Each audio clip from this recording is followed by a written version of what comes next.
Hello guys, welcome to Abhinav classes. My name is Abhimanyu Kumar. I am faculty in physics. देखिए मेरे प्यारे दोस्तों, जितने भी लोग मेरे यूट्यूब चैनल को सब्सक्राइब नहीं किए हैं तो सबसे पहले मेरे यूट्यूब चैनल को सब्सक्राइब करना ना भूलें।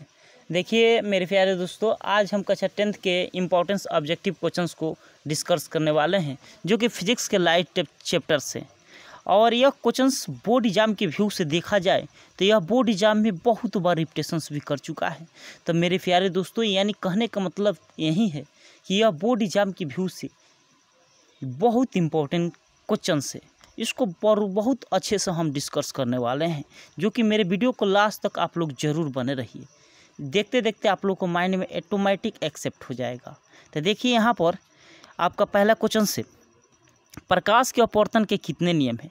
स्टूडेंट्स, जो हम थ्योरेटिकल कंसेप्ट में हम पढ़ चुके हैं, जो कि रिफ्लेक्शंस ऑफ लाइट का जो लॉ होता है वह 2 होता है। यानी जो प्रकाश के अपवर्तन के नियम होता है वो कितना होता है स्टूडेंट्स? यहाँ पर 2 होता है, तो यानी 1 का सेंस रह जाएगा बी।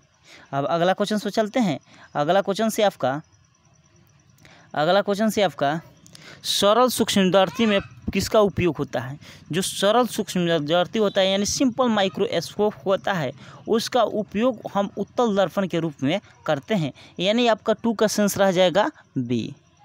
अब अगला क्वेश्चन से चलते हैं। अगला क्वेश्चन से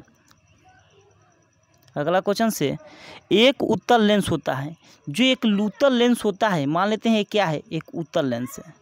अब देखिए तो यहाँ पर उस उत्तल लेंस को देखने के बाद पता लगता है कि इस बीच में क्या है, मोटा है, और किनारों पर क्या है, पतला है। यानी जो किनारे की अपेक्षा बीच में क्या होता है, मोटा होता है। यानी जो आपका 3 का सेंस रह जाएगा सी। अब अगला क्वेश्चन पे चलते हैं। अगला क्वेश्चन से आपका निर्गत किरण एवं अभिलंब के बीच के कोण को कहते हैं। जो निर्गत किरण होता है, इंसिडेंट रे होता है, और परपेंडिकुलर जो एंगल बनता है उसके हम क्या बोलते हैं, निर्गत कोण बनते हैं। उसके रिस्पेक्ट में जो कोण बनता है उसको हम क्या बोलते हैं, निर्गत कोण बनते हैं। यानी 4 का सेंस रह जाएगा सी। ये निर्गत किरण अभिलंब के बीच को कोण को क्या कहते हैं? क्या कहते हैं हम लोग? निर्गत कोण कहते हैं। तो यानी आपका 4 का सेंस रह जाएगा सी। अब अगला क्वेश्चन पे चलते हैं। अगला क्वेश्चन से आपका 1 मीटर वाले फोकस दूरी वाला उत्तल लेंस की क्षमता क्या होती है? P बराबर हम क्या जानते हैं, 1/f। अब देखिए तो यहाँ पर 1 यहाँ पर f क्या है, फोकस दूरी, तो 1 मीटर है, तो यहाँ पर 1 कैंसिल हो जाएगा, तो क्या हो जाएगा, 1 डाईऑप्टर हो जाएगा। क्योंकि पावर के सही मात्रा क्या होता है, डाईऑप्टर। तो यानी 5 का सेंस रह जाएगा बी। अब अगला क्वेश्चन पे चलते हैं। अगला क्वेश्चन से हमारा लेंस की क्षमता व्यक्त की जाती है। जो लेंस की क्षमता होता है हम जानते हैं क्या होता है, फी बराबर 1/f। जो एफ होता है, फोकस दूरी होता है, वह व्युत्क्रम यानी उल्टा होता है। तो यानी आपका जो 6 का सेंस रह जाएगा डी हो जाएगा। क्योंकि जो लेंस की क्षमता व्यक्त की जाती है फोकस दूरी के व्युत्क्रम यानी उल्टा को, व्युत्क्रम दोबारा यानी रिवर्स प्रोसेस दोबारा, यानी आपका 6 का सेंस रह जाएगा डी। अब अगला क्वेश्चन पे चलते हैं। अगला क्वेश्चन से आपका एक उत्तल लेंस की फोकस दूरी 20 सेंटीमीटर है, तो लेंस की क्षमता क्या होगा? फी बराबर हम क्या जानते हैं, 1/f। इतना तो जानते हैं। फोकस दूरी क्या है, 20 सेंटीमीटर, तो यहाँ पर 20 लिख देंगे। और यहाँ पर देखिए, यहाँ पर फोकस दूरी क्या है, 20 सेंटीमीटर, तो ये क्या हो जाएगा, 1/20 होगा। सॉरी, यहाँ पर फोकस दूरी का वैल्यू क्या है, 20 सेंटीमीटर, तो यहाँ पर एफ की जगह पर क्या पुट कर देंगे, 20। और देखिए यहाँ पर 1 या 20 सेंटीमीटर को मीटर में चेंज करेंगे तो क्या हो जाएगा, यानी 100/20। तो कटाएंगे तो क्या हो जाएगा, 5 डाईऑप्टर। यानी आपका 7 का सेंस रह जाएगा सी। अब अगला क्वेश्चन पे चलते हैं। अगला क्वेश्चन से आपका किसी लेंस की क्षमता -2.0 डाईऑप्टर है, तो वह है क्या है, 20 सेंटीमीटर फोकस दूरी का उत्तल लेंस होगा। क्या होगा, 20 सेंटीमीटर दूरी का उत्तल लेंस होगा। क्योंकि यहाँ पर पी का वैल्यू दे दिया है, तो यहाँ पर फोकस दूरी नहीं निकल सकता है, आराम से निकल सकता है। क्योंकि हम ऑलरेडी जानते हैं कि पी बराबर क्या होता है, 1/f। और यहाँ पर जो ये फोकस दूरी होता है वह क्या होता है, फोकस दूरी होता है वो हमेशा उत्तल लेंस में होता है। तो यानी आपका 8 का सेंस रह जाएगा ए। अब अगला क्वेश्चन पे चलते हैं। अगला क्वेश्चन से 9 नंबर क्वेश्चन से, अवतल लेंस आवर्धन क्षमता बराबर होता है। जो अवतल लेंस का जो मैग्नीफाई पावर होता है मैग्नीफिकेशन पावर्स होता है वह किसके बराबर होता है? एम बराबर क्या होता है? माइनस एम बराबर क्या होता है? वी बटा यू होता है, वी बटा यू इतना होता है। तो यानी आपका जो 9 का सेंस रह जाएगा डी हो जाएगा। अब अगला क्वेश्चन पे चलते हैं। अगला क्वेश्चन से आपका किसी माध्यम का अपवर्तनांक म्यू का मान होता है, किसी माध्यम का अपवर्तनांक होता है वह स्नेल लॉ से क्या होता है? साइन आई बटा साइन आर, जो यानी 10 का सेंस रह जाएगा ए। अब अगला क्वेश्चन पे चलते हैं। 11 नंबर क्वेश्चन में चलते हैं। 11 नंबर क्वेश्चन से आपका संघन माध्यम से विरल माध्यम में गमन करने वाले आपतन कोण आई बराबर नॉट इक्वल टू 0 और अपवर्तन कोण आर में क्या संबंध होता है? जो कि संबंध होता है, जो आर का वैल्यू होता है वह हमेशा छोटा होता है आई से, क्योंकि आर जो यहाँ पर जो आर का वैल्यू बड़ा होता है किससे? आई से। तो यानी जो आपका 11 का सेंस रह जाएगा सी। अब अगला क्वेश्चन पे चलते हैं। अगला क्वेश्चन से आपका कांच की चाल सबसे अधिक होती है, जो प्रकाश की चाल सबसे अधिक होती है, जो लाइट का जो स्पीड होता है किस में सबसे अधिक होता है? हम जानते हैं कि कांच जो होता है उसमें लाइट का स्पीड बहुत तीव्र गति से बढ़ता है, यानी जो आपका 12 का सेंस रह जाएगा सी। अब अगला क्वेश्चन पे चलते हैं। अगला क्वेश्चन से आपका निम्न में से कौन सा पदार्थ लेंस बनाने के लिए प्रयुक्त नहीं किया जाता है? अब देखिए यहाँ पर निम्न में से कौन सी पदार्थ है कि लेंस बनाने के लिए हम लोग प्रयुक्त नहीं करते हैं? एक मिट्टी ऐसे क्वांटिटी है कि लेंस बनाने में हम लोग प्रयुक्त नहीं करते हैं, यानी 13 का सेंस रह जाएगा बी। यह क्वेश्चन बहुत बार रिपीटेशन कर चुका है बोर्ड एग्जाम में। अब देखिए यहाँ पर 14 नंबर क्वेश्चन से किसी दर्पण के सामने आप चाहे जितनी ही दूरी पर खड़े हो उसका प्रतिबिंब सीधा ही बनता है, संभवतः दर्पण होगा। क्या होगा? या तो समतल होगा नहीं तो उत्तल होगा, यानी आपका 14 का सेंस रह जाएगा डी। अब अगला क्वेश्चन पे चलते हैं। अगला क्वेश्चन से दाढ़ी बनाने में कौन सा दर्पण उपयुक्त होता है? जो दाढ़ी हम बनाते हैं वह अवतल दर्पण उपयुक्त की जाती है, यानी 15 का सेंस रह जाएगा सी। अब अगला क्वेश्चन पे चलते हैं। अगला क्वेश्चन से आपका उत्तल दर्पण में बना प्रतिबिंब होता है। उत्तल दर्पण में जो इमेज बनता है वो हमेशा सीधा बनता है, यानी स्ट्रेट लाइन बनता है, यानी एलवे स्ट्रेट लाइन बनता है, यानी आपका 16 का सेंस रह जाएगा ए। अब अगला क्वेश्चन पे चलते हैं। अगला क्वेश्चन से निम्न में से किस दर्पण द्वारा किसी वस्तु का प्रतिबिंब मिल सकता है? किसी वस्तु का प्रतिबिंब मिल सकता है अवतल दर्पण द्वारा। किसके दर्पण द्वारा? अवतल दर्पण द्वारा, यानी 17 का सेंस रह जाएगा सी। अब 18 नंबर क्वेश्चन से समतल दर्पण द्वारा बना प्रतिबिंब होता है। जो समतल दर्पण द्वारा प्रतिबिंब बनता है, यानी प्लेन मिरर द्वारा इमेज बनता है, वो हमेशा वर्चुअल यानी काल्पनिक होता है, यानी आपका 18 का सेंस रह जाएगा बी। अब अगला क्वेश्चन पे चलते हैं।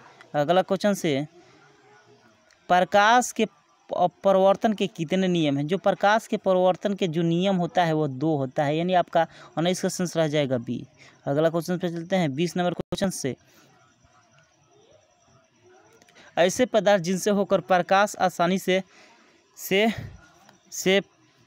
पड़ सकता है वह किसके पद वैसे पदार्थ जिनसे होकर प्रकाश आसानी से पार कर सकता है कौन सा पदार्थ है? वह पारदर्शी माध्यम होता है, वो उसी से प्रकाश आसानी से क्या होता है यानी पार कर सकता है, यानी आपका 20 का सेंस रह जाएगा ए। अब अगला क्वेश्चन पे चलते हैं। अगला क्वेश्चन से परिवर्तन का कोण होता है। जो परिवर्तन का कोण होता है वह परिवर्तित किरण दर्पण के बीच खींचे गए अभिलंब के कोण के बराबर होता है, यानी आपका 21 का सेंस रह जाएगा डी। अब अगला क्वेश्चन पे चलते हैं। अगला क्वेश्चन से आपका निम्नलिखित में से किसके द्वारा किसी वस्तु का आभासी प्रतिबिंब प्राप्त किया जाता है? यह समतल दर्पण के द्वारा, केवल उत्तल दर्पण के द्वारा, समतल दर्पण के द्वारा, उत्तल दर्पण के द्वारा, समतल, यानी जो भी दर्पण है वह तीनों के द्वारा, अवतल के दर्पण के द्वारा, उत्तल दर्पण के द्वारा और समतल दर्पण के द्वारा, यानी 22 का सेंस रह जाएगा आपका डी। अब अगला क्वेश्चन पे चलते हैं।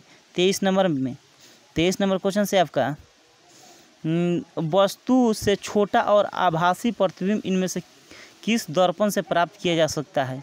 उत्तल दर्पण से हम लोग प्राप्त कर सकते हैं, तो यानी आपका 23 का सेंस रह जाएगा डी। अब अगला क्वेश्चन पे चलते हैं। अगला क्वेश्चन से आपका इनमें से किसके द्वारा एक बिंदु स्रोत से समांतर किरण पुंज मिल सकता है? जो समांतर किरण पुंज किस बिंदु से मिल सकता है वो है अवतल दर्पण, यानी आपका 24 का सेंस रह जाएगा ए। अब अगला क्वेश्चन पे चलते हैं। अगला क्वेश्चन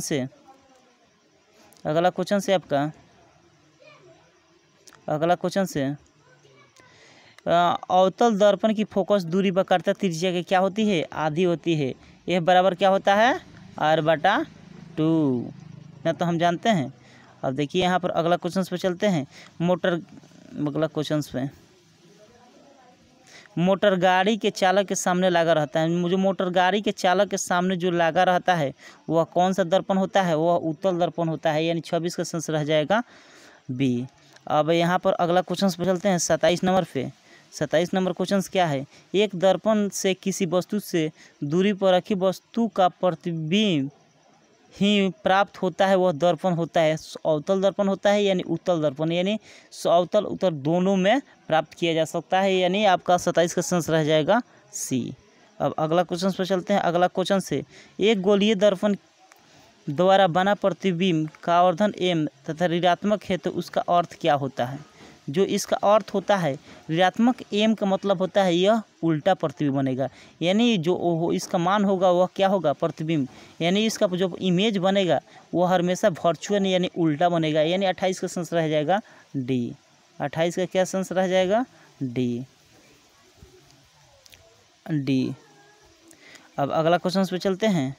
अगला क्वेश्चन से हमारा 29 नंबर क्वेश्चन से 29 नंबर है। जब प्रकाश की एक किरण एक माध्यम से दूसरे माध्यम में जाती है तो पूर्व पथ से विचलित हो जाती है तो उसे कहते हैं क्या कहते हैं? जब लाइट वन माध्यम टू एनोडल माध्यम में जाता है और उसके बाद वो लाइट रिफ्लेक्ट हो जाके पथ चेंज कर लेता है तो उसे क्या कहते हैं? प्रकाश के अपवर्तन, यानी 29 का सेंस रह जाएगा बी। अब अगला क्वेश्चन पे चलते हैं। अगला क्वेश्चन से प्रकाश की एक किरण जब विरल माध्यम से संगम माध्यम में जाती है तो वह क्या होती है? अभिलंब की तरफ मुड़ जाती है, यानी आपका 30 का सेंस रह जाएगा। जो 30 का सेंस रह जाएगा यहाँ पर डी। अब अगला क्वेश्चन पे चलते हैं। अगला क्वेश्चन से आपका पानी से भरी बाल्टी की गहराई किलोमीटर मालूम पड़ने का कारण है। कोई पानी में मान लेते हैं सपोज डेट कोई बाल्टी है और उस बाल्टी में पानी भरा हुआ है तो गहराई को पता करने के लिए हम लोग क्या करते हैं? प्रकाश के अपवर्तन का होना यह अति आवश्यक है। तो यानी आपका 31 का सेंस रह जाएगा यहाँ पर, जो 31 का सेंस रह जाएगा बी। अब अगला क्वेश्चन पे चलते हैं। अगला क्वेश्चन से यानी 32 नंबर उत्तल लेंस है। उत्तल लेंस क्या होता है? जो किनारे की अपेक्षा बीच में क्या होता है? मोटा होता है। जैसे उत्तल लेंस इस तरह बनते हैं। अब देखिए तो यहाँ पर बीच में पतला हो गया, किनारे पर क्या हो गया? मोटा है। इसको हम क्या बोलते हैं? उत्तल लेंस, यानी 32 का सेंस रह जाएगा ए। अब अगला क्वेश्चन पे चलते हैं। स्पेक्ट्रम में किस रंग की कारण झुकाव सबसे अधिक होता है? जो स्पेक्ट्रम होता है वह बैगनी रंग के झुकाव के कारण सबसे अधिक होता है, यानी 33 का सेंस रह जाएगा डी। अब अगला क्वेश्चन पे चलते हैं। अगला क्वेश्चन से आपका किस वस्तु का प्रतिबिंब आँख के जिस भाग पर पड़ता है वह किस भाग पर पड़ता है? रेटिना पर पड़ता है, यानी 34 का सेंस रह जाएगा बी। अब अगला क्वेश्चन पे चलते हैं। अगला क्वेश्चन से जो नेत्र निकट स्थित वस्तु को साफ नहीं देख सकता उस नेत्र में होता है क्या होता है? दूरदृष्टि दोष होता है, यानी आपका 35 का सेंस रह जाएगा ए। अब अगला क्वेश्चन पे चलते हैं। अगला क्वेश्चन से